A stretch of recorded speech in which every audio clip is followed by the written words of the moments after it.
Welcome back to HR solutions. और आज की इस वीडियो में बात करेंगे मैटरनिटी प्लान के बारे में। तो मैटरनिटी प्लान क्या होता है? ये एक तरीके से ऐसे हेल्थ इंश्योरेंस प्लान होते हैं जिसमें आप अगर बच्चे की डिलीवरी चाहते हैं कवर करवाना तो वो कवर हो जाती है, बट यहाँ पे कंडीशन होती है कि वो बच्चा 9 मंथ्स के बाद एटलीस्ट डिलीवर हो, या फिर 2 इयर्स के बाद, या फिर 3 इयर्स के बाद। और ये टाइम कैसे काउंट होता है? जब यहाँ पे हस्बैंड और वाइफ दोनों ऐड होंगे तब जाके ये टाइम स्टार्ट होगा। अगर हस्बैंड ने पॉलिसी ले रखी थी या वाइफ ने अकेले पॉलिसी ले रखी थी यही वाली, बट जब वो अपने हस्बैंड को ऐड करवाएंगी या फिर अपने हस्बैंड वाइफ को ऐड करवाएंगे, तो जिस दिन से वो ऐड करवाएंगे उस डे से ये 9 मंथ्स काउंट होंगे। ऐसे ही इसमें भी होगा, ऐसे ही इसमें भी होगा।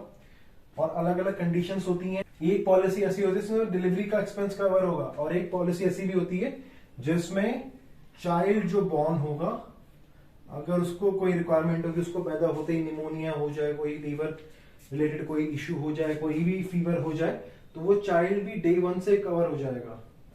अब यहां पे भी कंडीशन हो सकती है कि नो लिमिट, कि यहाँ पे बच्चा up to sum assured cover हो जाए, या फिर कोई लिमिट हो सकती है कि 5 लाख की पॉलिसी है तो फिर 50,000 रुपए तक कवर होगा। ऐसी अलग अलग पॉलिसीज हैं। तो यहाँ पे मैटरनिटी प्लान की एक ऐसी रिक्वायरमेंट है जो हर किसी को पड़ती है। तो बहुत कॉल्स आते हैं इसके रिगार्डिंग कि हमने बेबी को कवर करना है या मैटरनिटी कवर करनी है, तो ऐसा कोई प्लान बताओ जिसमें मैटरनिटी कवरेज मिल जाए हमें। तो यहाँ पे 9 मंथ्स, 2 इयर्स या 3 इयर्स के वेटिंग पीरियड्स होते हैं। उनके हिसाब से बेनिफिट भी अलग अलग होते हैं, प्रीमियम्स भी अलग अलग होते हैं, और कवरेजेस भी अलग अलग होती हैं। अब इस वीडियो को बनाने का पर्पस ये है कि आपको क्या मैटरनिटी कवरेज प्लान लेना चाहिए। तो इसका मैं जवाब दूंगा हाँ भी और ना भी। हाँ कैसे? अगर आप चाहते हो कि बेबी कवर हो जाए डे 1 से, और वो सिर्फ एक लिमिटेड कवरेज के लिए ना हो, एक नो लिमिट कवरेज के लिए हो, बड़े समय शॉर्ट के लिए कवर हो, तो ये मैटरनिटी प्लान लेना आपको बनता है, आपको लेना चाहिए। क्योंकि उसमें जो आप प्रीमियम पे कर रहे हो वो एक रिस्क यहाँ पे जनरेट होता है कि बेबी जो बॉर्न हो रहा है वो किसी डिजीज के साथ अगर बॉर्न हो जाता है, लाइफ टाइम आपको नो लिमिट तक कवरेज मिलती रहेगी बेबी के लिए, तो वो एक बहुत बड़ा रिस्क है। वो उसके हिसाब से प्रीमियम जो है वो जस्टिफाइड है।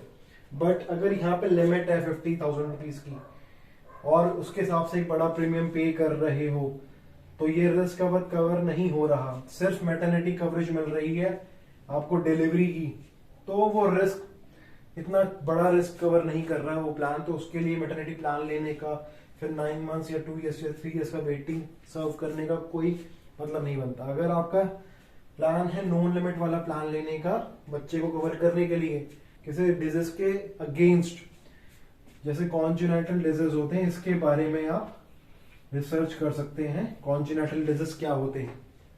तो ये एक बहुत बड़ा मुद्दा होता है। बहुत सारे बच्चे ऐसे पैदा होते हैं जो कॉन्जेनिटल डिजीज के साथ में होते हैं, बट ऐसे प्लान जो नो लिमिट के साथ आते हैं बच्चे को कवर कर देते हैं डे 1 से, तो ये मैटरनिटी प्लान लेना आपको चाहिए। अदरवाइज सिर्फ मैटरनिटी कवरेज के लिए, एक्सपेंसेस के लिए आपको मैटरनिटी प्लान लेने की जरूरत नहीं है वैसे, क्योंकि उसके बाद उसमें प्रीमियम आप पे करेंगे आगे भी डिलीवरी वाले प्लान के हिसाब से ज्यादा प्रीमियम, नहीं तो आप उसको पोर्ट करना होगा आपको। इतनी झंझट करने से अच्छा है कि आप सिर्फ डिलीवरी का अगर चाह रहे हैं तो मत ही लो, सीधा आप नॉर्मल प्लान लेते रहो, उसी में अपना प्रीमियम बचाओगे। जो डिफरेंस होगा आपके नॉर्मल प्रीमियम के प्लान में और जो मैटरनिटी प्लान में, वो आखिरी में आप देखोगे कि डिलीवरी का जो एक्सपेंस मिला उसमें बहुत ज्यादा आपने कोई पैसे नहीं बचा लिए। तो इसलिए आप मैटरनिटी के प्लान के चक्कर में मत पड़ो। आप अगर चाहते हो नो लिमिट वाला प्लान हो, बच्चा कवर हो कॉन्जेनिटल डिजीज के लिए, तो फिर आप जाओ मैटरनिटी प्लान के लिए। तो thanks for watching this video. इस वीडियो में मैंने कोशिश करी समझाने की कि मैटरनिटी प्लान आपको लेना चाहिए तो क्यों लेना चाहिए, और नहीं लेना चाहिए तो क्यों लेना चाहिए। अगर आपको ये बात समझ में आती है तो इस वीडियो को लाइक कर सकते हैं, शेयर कर सकते हैं, और हमारे चैनल को सब्सक्राइब कर सकते हैं। Thanks for watching this video.